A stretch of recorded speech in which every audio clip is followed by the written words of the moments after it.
Hola amigos, bienvenidos todos al estudio de la lección número 6, que se titula ¿Por qué se necesita interpretación? ¿Qué es interpretación? En las Santas Escrituras se encuentran 5 palabras que nos ayudan a comprender este concepto. ¿Qué es la interpretación? Vamos a empezar estudiando estas palabras para profundizarnos en el estudio de nuestra lección. Estas 5 palabras son las siguientes. La primera se encuentra en Génesis 40, versículo 5. Y aquí la palabra que se menciona y que quiero destacar es la palabra piterón en el hebreo.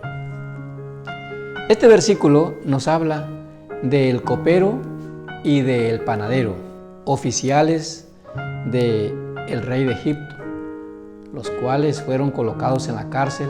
Estando ahí en la cárcel tuvieron un sueño, pero dice el versículo 5 que ese sueño tenía cada uno su propia interpretación, su propio significado.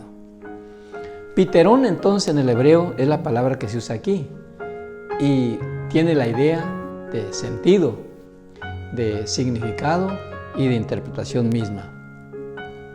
La segunda palabra se encuentra aquí mismo en el capítulo 41, versículo 24. Se habla acerca del faraón, que también tuvo un sueño. Soñó 7 vacas gordas y 7 vacas flacas. Soñó 7 espigas llenas y 7 espigas menudas. Y él, queriendo saber la interpretación de su sueño, llamó a sus sabios y estos no pudieron interpretarle el sueño. Enterándose de que José, el hijo de Jacob, podía interpretarle su sueño, lo trajo ante él y le dice lo siguiente: esto, hablando del sueño que tuvo, lo he contado a los magos, pero no hay quien me lo interprete. Y aquí Faraón, al decir no hay quien me lo interprete, el texto hebreo contiene la palabra magid. ¿Y magid qué significa? Magid tiene la idea de tesoro, de lo mejor, de lo excelente, de lo floreciente. Quisiera que esta expresión de magid la conserváramos allí en la mente, porque aquí es donde está el contenido, la idea básica de repaso de la lección. También existen otras palabras. La palabra Daniel capítulo 2 nos habla de otro rey que soñó una gran estatua, pero al tener su sueño se le olvidó. Una vez que despertó del sueño, se le olvidó su sueño y llamó a sus sabios para que le interpretaran su sueño, le recordaran su sueño, pero sus sabios también no pudieron ni recordarlo ni interpretarlo, mucho menos. Entonces, enterándose de que Daniel podía también interpretarle su sueño, llamó a Daniel y Daniel se lo interpreta, gracias a Dios. La palabra que se usa aquí en todo el capítulo 2 en relación a la expresión interpretación es la palabra peshar. Peshar, incluso en el capítulo 5, también se menciona cuando se interpreta aquellas letras que fueron colocadas en la pared del palacio del rey Belsasar. Allí también hay interpretación y la palabra que se usa es peshar. Y peshar significa explicación, diagnosticar, aclarar, declarar. La siguiente palabra se encuentra en Primera de Corintios, capítulo 12, versículo 10. Aquí el apóstol Pablo utiliza la palabra interpretación relacionada con los dones espirituales Y él dice: a otro el hacer milagros, a otro profecía, a otro discernimiento de espíritus, a otro diversos géneros de lenguas y a otro interpretación de lenguas. Aquí la palabra griega que se utiliza es hermeneía, y hermeneía de ahí viene hermenéutica, que quiere decir traducción, lo que quiere decir, interpretar. Entonces va complementando los mismos términos hebreos: piterón, magid y peshar. Y la última palabra que quiero comentar en esta ocasión está en 2 de Pedro, capítulo 1, versículo 20. Pero ante todo entended que ninguna profecía de la Escritura es de interpretación privada. Y aquí la palabra griega que se utiliza para interpretación es epilusis. Y epilusis significa separación, división, divorcio, significa interpretación. Así que si hacemos una idea básica de todas estas declaraciones bíblicas de lo que es la interpretación, podemos decir lo siguiente: interpretación es el acto, es la acción, es la actividad de buscar, de encontrar, de descubrir el sentido, el significado, el mensaje, lo mejor, lo excelente y sobre todo encontrar el tesoro en las Santas Escrituras. Ahora, en torno a esta declaración final de encontrar el tesoro en las Santas Escrituras, quiero preguntarles, según las Santas Escrituras, ¿quién es el tesoro? ¿Quién es lo mejor? ¿Quién es el sentido, lo excelente, lo mejor que la Biblia nos ofrece? Cuando leemos 2 Corintios 4:7, el apóstol Pablo dice: tenemos este tesoro en vasos de barro. ¿A quién se refería Pablo cuando mencionaba tenemos este tesoro? ¿Quién era ese tesoro? A nuestro Señor Jesucristo y a su santo evangelio. Y en Colosenses capítulo 2, 2 y 3, lucho para que sean consolados sus corazones y para que unidos en amor alcancen todas las riquezas de pleno entendimiento, a fin de conocer el misterio de Dios el Padre y de Cristo, en quien están escondidos todos los tesoros de la sabiduría y del conocimiento. En otras palabras, Cristo es el tesoro de los tesoros que se encuentra aquí en la Escritura. Cristo es el tesoro y en Él están escondidos todos los tesoros de la sabiduría y del conocimiento. Así que interpretación es el acto, es la acción, es la actividad de indagar en todas las Escrituras con el propósito de encontrar a nuestro Señor Jesucristo, de encontrar cuál es su plan para con nosotros y para con los seres humanos. Esa es la interpretación, ese es el verdadero sentido de la Biblia, el verdadero sentido o propósito, o es lo mejor de la Biblia. Cristo es el tema central de las Santas Escrituras. Él es el tesoro de los tesoros. Y descubrirlo, encontrarlo, es lo que se le llama interpretación o hermeneía en griego o piterón en hebreo o magid o peshar o epilusis. Ahora bien, para interpretar, es decir, para descubrir, para encontrar el tesoro de los tesoros en todas las Santas Escrituras, tenemos 4 obstáculos que superar, que aprender a manejar. ¿Estos obstáculos cuáles son? Número 1, las presuposiciones. ¿Qué son? Son las ideas preconcebidas que tenemos sobre algún asunto. Y cuando nos acercamos a las Escrituras, las presuposiciones pueden ser un impedimento para encontrar al tesoro de los tesoros aquí en las Santas Escrituras. Por ejemplo, cuando nuestro Señor Jesucristo acompañó a los caminantes a Emaús, los caminantes no lo reconocieron, no lo identificaron. ¿Qué pasó ahí? ¿Por qué no lo identificaron?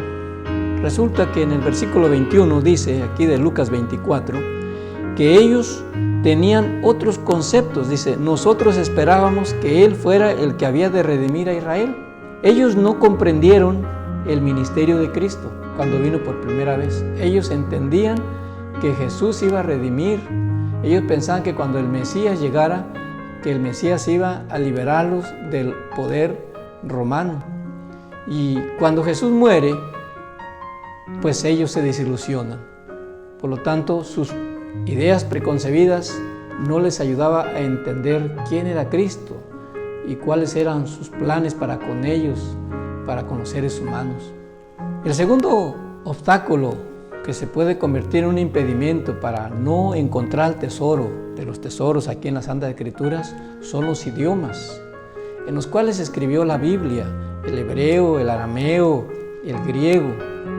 Y estos idiomas, como hace muchos años se hablaban, y pues nos trae ciertas dificultades para poder encontrar al tesoro de los tesoros. También tenemos la cultura. La cultura es un impedimento también, porque por ejemplo nosotros vivimos en cierta parte de la tierra con nuestra propia cultura, y la Biblia se escribió a lo largo de muchos años en diferentes culturas, y nosotros no conocer esas culturas se vuelve un impedimento para poder encontrar en las páginas de las Santas Escrituras a nuestro Señor Jesús, al tesoro de los tesoros. Aquí tenemos la cultura egipcia, la cultura babilónica, la cultura asiria, la cultura persa, la cultura griega, la cultura hebrea como tal, la cultura romana.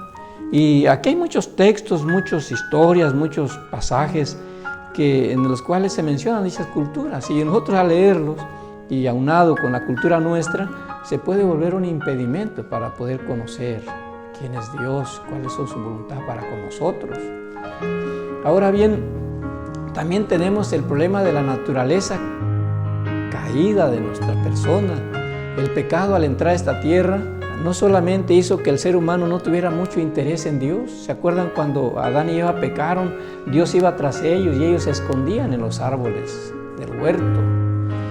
El pecado al entrar en la tierra también bloqueó, se colocó un velo entre lo divino y lo humano. Y aunque tenemos ojos, pero no vemos, no logramos apreciar, percibir lo divino y lo que está aquí escrito en las Santas Escrituras. Estos problemas, ¿cómo podemos vencerlos? ¿Cómo podemos superarlos? Las presuposiciones, los idiomas, la cultura, la naturaleza caída, para poder conocer y encontrar el verdadero tesoro aquí de las Escrituras.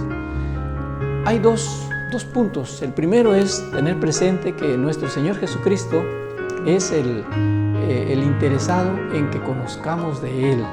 Aquí mismo en Lucas 24, 27 dice que cuando se les acercó a los caminantes de Emaús, y ellos como no entendían, no comprendían, Él les explicó las Escrituras. Dice, y comenzando desde Moisés y siguiendo por todos los profetas, les declaraba todas las Escrituras lo que de Él decían.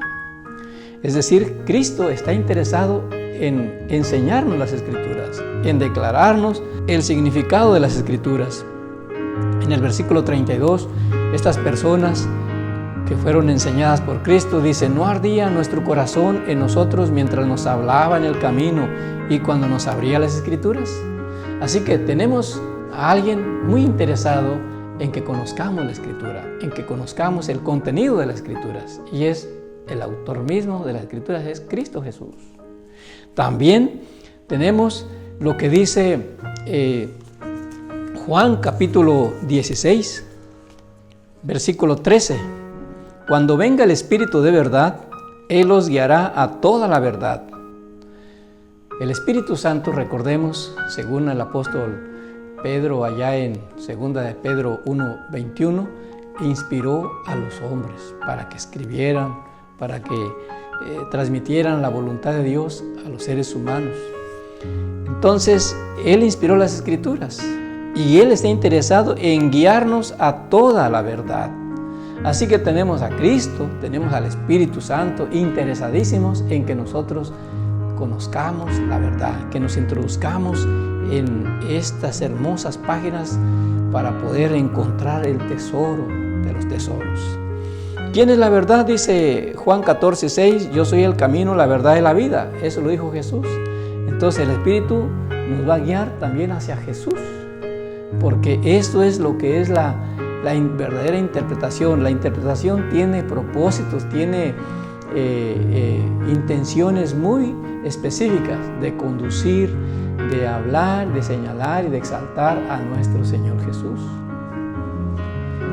Hablando de sus orígenes de la interpretación, José les dijo al copero y al panadero allá en la cárcel, cuando estos no encontraron el significado de sus sueños, les dijo allá en Génesis 48, ¿no son de Dios las revelaciones? ¿No son de Dios las interpretaciones? Es decir, en Dios está el origen de la interpretación. Y Daniel, cuando fue llevado ante Nabucodonosor, y éste le dijo, ¿me vas a interpretar tú el sueño que tuve? Y Daniel le dijo, hay un Dios en los cielos que revela todos los misterios. Entonces, es Dios el origen de las interpretaciones. Y el propósito de las interpretaciones lo podemos ver en algunas porciones de los evangelios. En Mateo capítulo 1, versículo 23, dice, una virgen concebirá y dará a luz un hijo, y le pondrá por nombre Emmanuel, que significa Dios con nosotros. Aquí la expresión que significa o que traducido es interpretación, es hermeneía.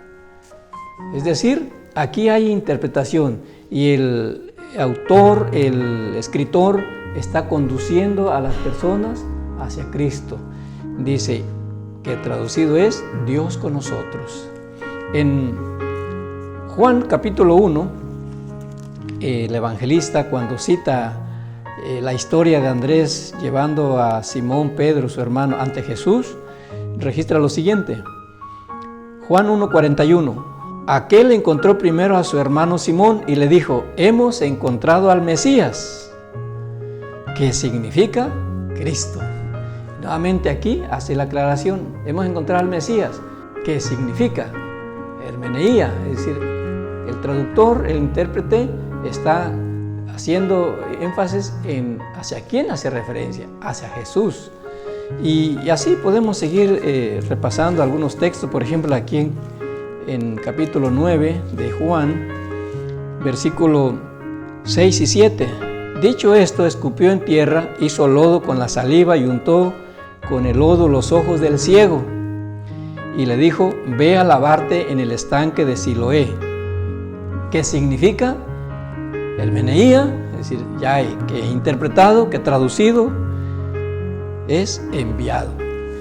Como podemos notar entonces, cada vez que el escritor, cada vez que el apóstol, el discípulo hace interpretación, hace hermeneía, hace hermenéutica, está conduciendo, está guiando hacia Cristo la atención. Entonces, en ese sentido, el propósito de la interpretación es descubrir a Cristo y su obra en favor de los seres humanos. Es conducir a la atención de las personas hacia Cristo. En otras palabras, el propósito de la interpretación es conocer a Dios, es conocer a Jesús, es conocer su plan para con nosotros.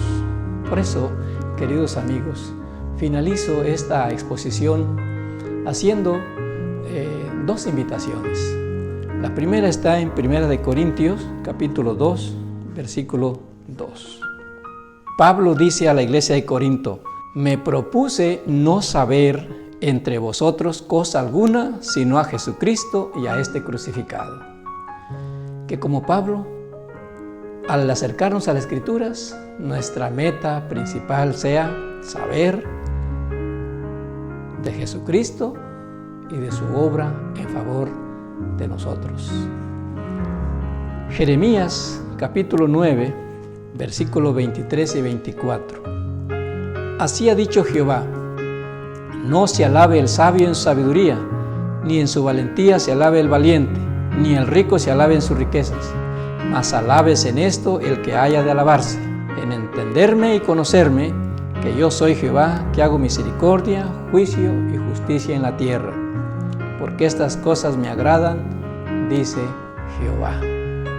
Queridos amigos, queridas amigas, Dios desea que le conozcamos. La interpretación, la hermenéutica, es en sí el acto, la acción, la actividad de introducirnos a lo largo de todas estas páginas y descubrir al Maguid, descubrir a nuestro Señor, al tesoro de los tesoros. Acercarnos a las Escrituras con ese propósito va a enriquecer nuestra vida espiritual, va a darle sentido a nuestra vida, porque el único que le da sentido, que le da razón a nuestra existencia, es nuestro Señor Jesucristo. Si nos acercamos a las Escrituras con propósitos para justificar nuestras acciones, para poder encontrar un pasaje y poder basar alguna presentación, o si nos acercamos a las Escrituras y queremos entender palabras, conceptos, eso no es interpretación, eso no es hermenéutica. Hermenéutica es acercarte a las Escrituras, leerla toda, desde el Génesis hasta el Apocalipsis, y dejar que el Espíritu Santo, que Cristo te guíe a conocerlo y a conocer su voluntad para con Él, para con nosotros. En este caso, Él mayormente desea tenernos no solamente en este mundo, conociéndole, escudriñando de Él en su palabra, sino Él desea tenernos con Él en la eternidad. Él dijo en Juan 14, del 1 al 3, no se turbe vuestro corazón, creéis en Dios y creed también en mí. En la casa de mi Padre hay muchas moradas, y si así no fuese, yo ya se los hubiese dicho. Voy pues a preparar lugar para vosotros, y si os preparare el lugar, vendré otra vez y os tomaré a mí mismo, para que donde yo estoy, vosotros también estéis. El Señor desea tenernos con Él por la eternidad. Cristo viene pronto por segunda vez. Desea que nos alistemos, desea que le conozcamos, que aprendamos de su palabra, que nos profundicemos aquí con el afán de conocerlo y de saber su voluntad, y ante todo de estar listos para el regreso de nuestro Señor Jesucristo. Ojalá, querido amigo, querida amiga, nos veamos allá en el reino de los cielos cuando Cristo venga. Que el Señor les bendiga.